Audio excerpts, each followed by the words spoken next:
I'm Becky Quick of CNBC and your host of The Forum. I'll be guiding you through exclusive conversations among some of the world's global leaders. Conversations previously held behind club doors, but today we invite you in. The Economic Club of New York serves as the premier forum for nonpartisan discussion dedicated to connecting the world's brightest minds with preeminent public and private sector leaders. A nonprofit 501c3, the club is a 115-year-old platform for the conversations that help shape the future of our world. The Economic Club of New York, brightest minds, critical conversations, catalyst for innovation.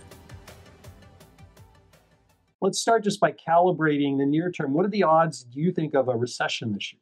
I've kind of been going back and forth on both sides of 50-50, depending on how aggressive I think the administration is going to be. When they seem especially determined, I'm especially pessimistic. When the taco trade in markets seems to be panning out, I become a bit more encouraged. I think we're towards a taco moment. And so I think the odds right now of a recession this year are way elevated from where they were on election or inauguration day, but are probably just below 50-50 right now. I think the risks are magnified by the fact that given the inflation pressures that are coming from the tariffs, I think the Fed is not going to be in a position to move very rapidly. I think the level of the budget deficit is also going to be an inhibition for the Fed to moving very rapidly. But I would say that there has been a sentiment to statistics gap for the last couple months in the economy, with the sentiment being darker and the statistics not getting all the way there in terms of the darkness. And I'd say, if anything, there's been a little bit of tendency of late for the sentiment to improve rather than what I probably would have guessed 2 months ago for the statistics to deteriorate. So I'm a bit under 50-50 on a recession, but not by very much. What about you? Yeah, I would agree with that, Larry. I think of it in Don Rumsfeld terms. So I think of the known knowns and the known unknowns, and then particularly the unknown tail risk that I do worry about. For known knowns, the tariffs are obviously, if they all stick, we'll see, post-court decision, have the incentive to slow growth and lead to stagflation. But those are not enough to cause a recession by themselves. They may be annoying, but they're not enough to cause a recession. The known unknown to me is the stock market. We saw the reaction after Liberation Day, but equity markets have rebounded, even though tariffs remain a lot higher than they were ex ante. So that I call it a known unknown. I'm watching that one. The unknown, it seems to me, is the trust in the U.S.-led international order, the bond market, the dollar. I don't want to be alarmist, but tail risks are tail risks, but they're not zero. And that's the thing that worries me more than whether we're going to have a recession in the next 12 months. And we did see the, quote, yippiness of the bond market after Liberation Day. Things have quieted down, but we still have term premia in bond yields that are concerning. And, we'll come back to the Fed and the deficit, but at least in terms of the outlook, those known knowns, known unknowns, and unknown unknowns worry me. I don't disagree with any of that. I pay a lot of attention to correlation structure in markets. There's a traditional American pattern. It's behind the risk parity trade. Stocks go up, bond yields go up at the same time. And so stocks and bonds have a bit of a negative correlation. And when that happens, the dollar goes up as well because capital inflows are coming. And that and its converse are a kind of traditional American pattern. We had a somewhat different pattern in the Carter period before Paul Volcker came into office. If you look at any Latin American country, they've got a quite different pattern. It's kind of a submerging, emerging market pattern where stocks, bonds, and the currency all move in the same direction on any given day. we have had a breakout in the United States of the submerging market, emerging market pattern. And that's a sign that we're being seen differently and seen in terms of the kind of risks that you describe. So I agree with you on a period of elevated risk. I think that in some sense, the taco mentality is a little bit encouraging in suggesting that we may have some sweaty palms and there may be some real issues, but that if major problems start to emerge, then actions will be taken. We won't keep digging the hole that much deeper. The other thing I'd add is I have come increasingly to wonder whether the economy has more underlying momentum and less underlying cyclicality than it used to. The fact that housing is a smaller share of the economy, the fact that inventories are a smaller share of the economy, the fact that services and bits are a larger share of the economy, the fact that the supply of credit comes from many more sources, and the fact that financially hurt institutions, financially hurt people are more able to borrow and keep spending after they absorb a blow than they used to be. All of that imparts a kind of underlying momentum to the economy. And it's worth remembering that it's been 35 years since 1991, 34 years. And we had a recession when we had a incredible bubble that burst with the NASDAQ. We had a recession when we had the wholesale massive over leveraging of major financial intermediaries. And we had a recession when we had a pandemic. But in more than a generation, it's been 3 recessions, each with a large event behind it. And I think that's just worth keeping in mind in forming judgments. I agree. The one thing I would add to that is the role of uncertainty for business people that may make this cycle, if you will, a little different. Many business executives I speak to are delaying anything they can until they figure whether it's a capital project, employment project, M&A. That's not healthy either. So we'll see, I suppose, as the tariff situation clarifies. Would you like to be a part of the conversations at the Economic Club of New York?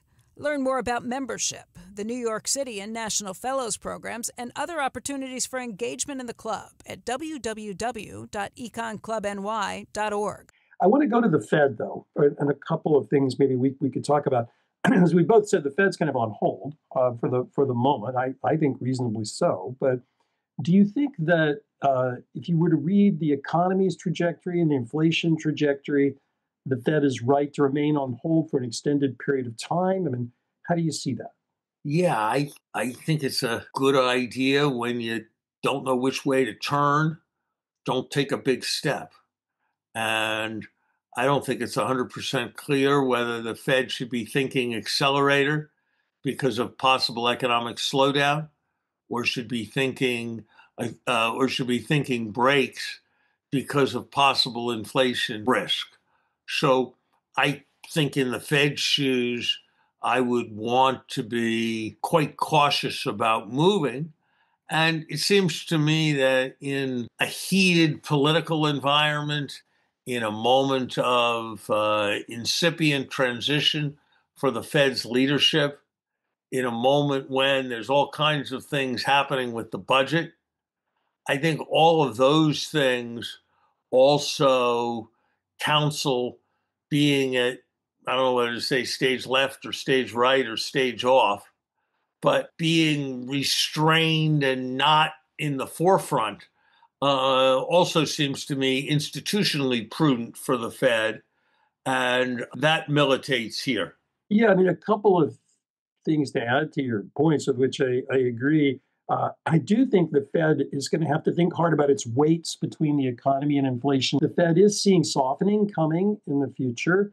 At the same time, it's seeing price pressures still elevated. And so they're supposed to look at both of those. And the question is what the weight is.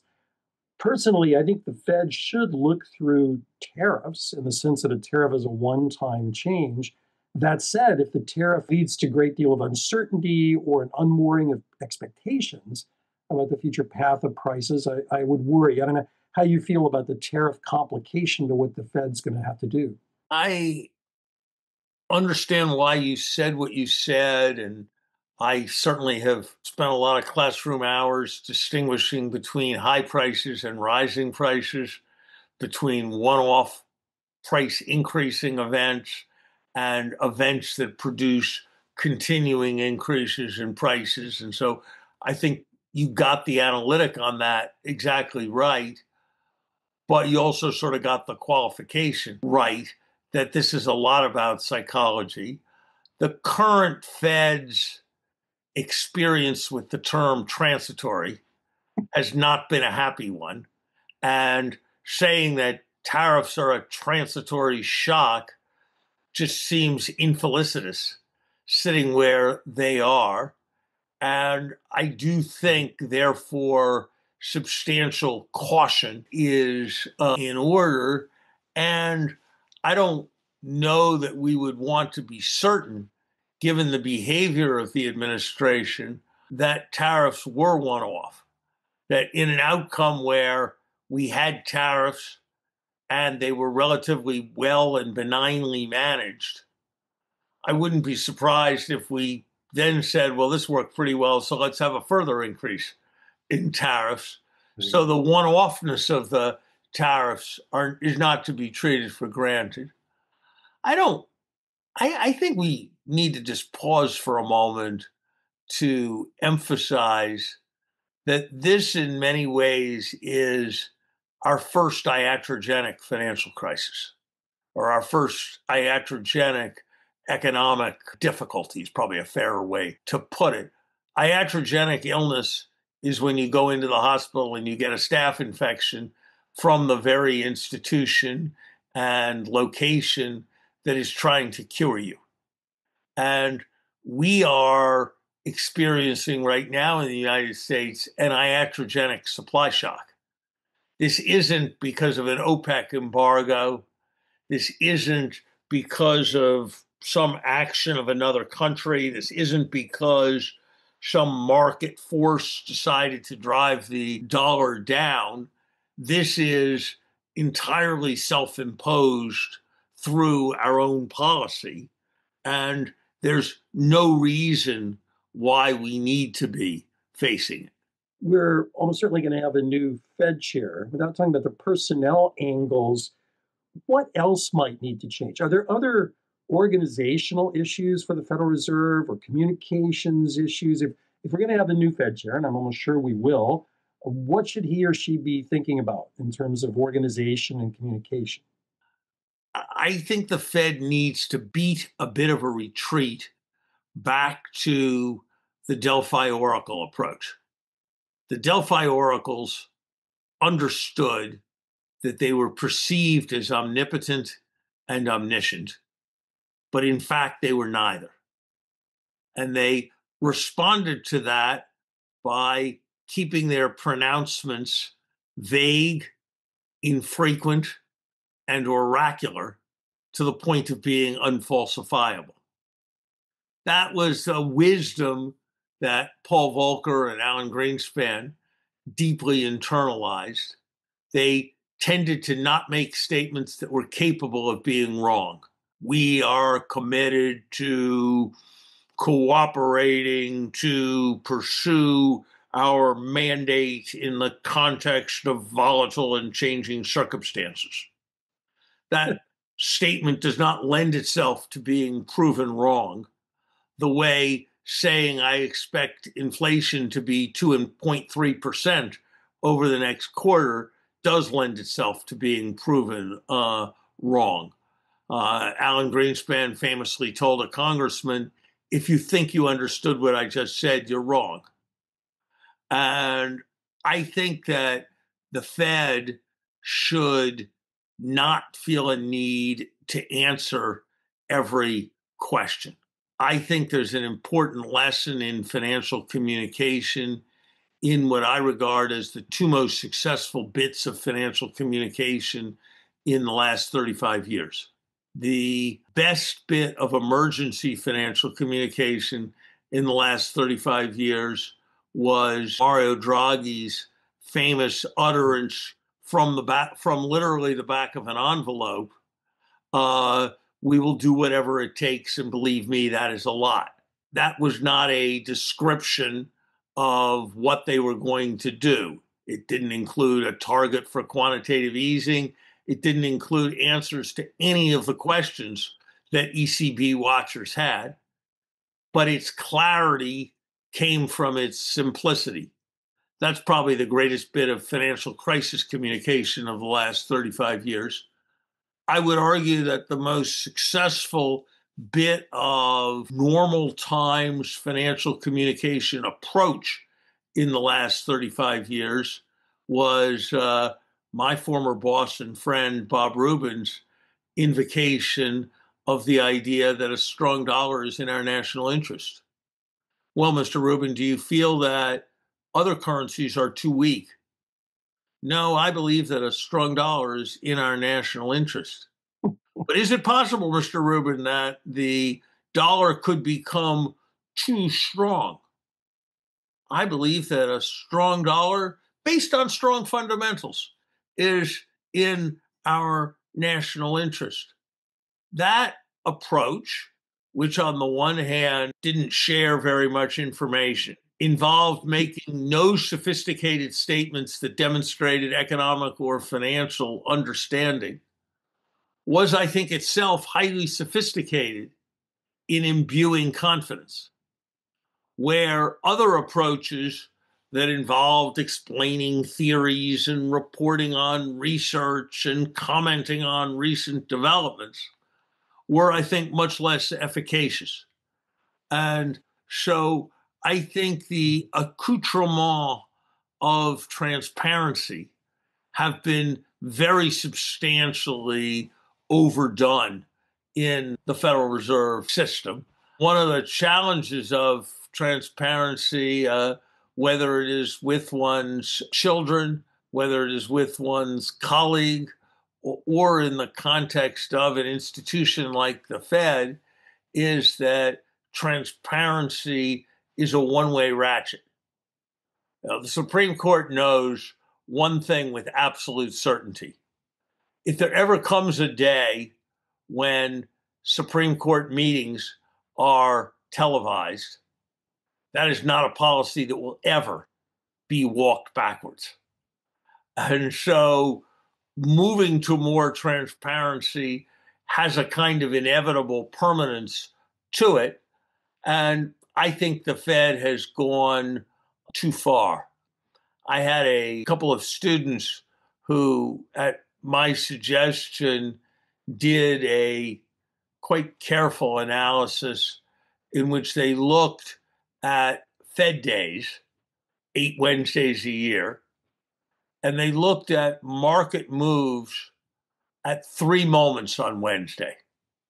At 2 o'clock, when the FOMC statement came out, at 2:30, when the chair read the chair's statement of what was going to happen, and during the hour-long subsequent press conference.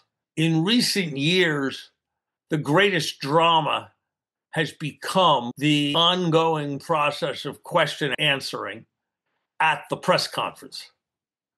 And I don't know what good is done by that. I would argue that the Fed should figure out what it has to say it clearly so that the market moves in the collective statement. If somehow the market has misinterpreted the collective statement, then it should correct that in the context of the chair's opening statement. So I use that as an illustration Yeah. of a more general principle that cacophonies are rarely informative. That goes to what the chair does. It goes to the wisdom or lack of wisdom of the dot plot. It goes to the extent of subordinate figures at the Fed speech making. I don't think more information is always more clarity of communication. Yeah, I would agree with all that, Larry. I would start by saying I would like to see the Fed narrow its mission more to monetary policy and getting rid of extraneous topics. I actually think the Fed plays too big of a role in financial regulation, which is a very political subject as opposed to monetary policy. I do think there's way too much communication. I agree with you that the Greenspan Volcker era brings a lot to be desired. It's hard to go back, and will be hard. That was my ratchet point. Hard for a new Fed chair, but hopefully he or she would do that.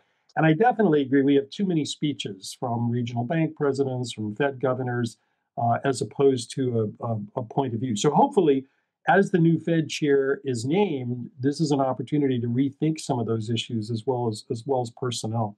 You've been listening to The Forum by the Economic Club of New York, a nonprofit 501c3 dedicated to connecting the world's brightest minds for critical, nonpartisan conversations. Be sure to subscribe now to be alerted to future new episodes. Would you like to be a part of the conversation at the Economic Club of New York? Learn more about membership, the New York City and National Fellows programs, and other opportunities for engagement in the club at www.econclubny.org. I'm your host, Becky Quick. Thanks for listening.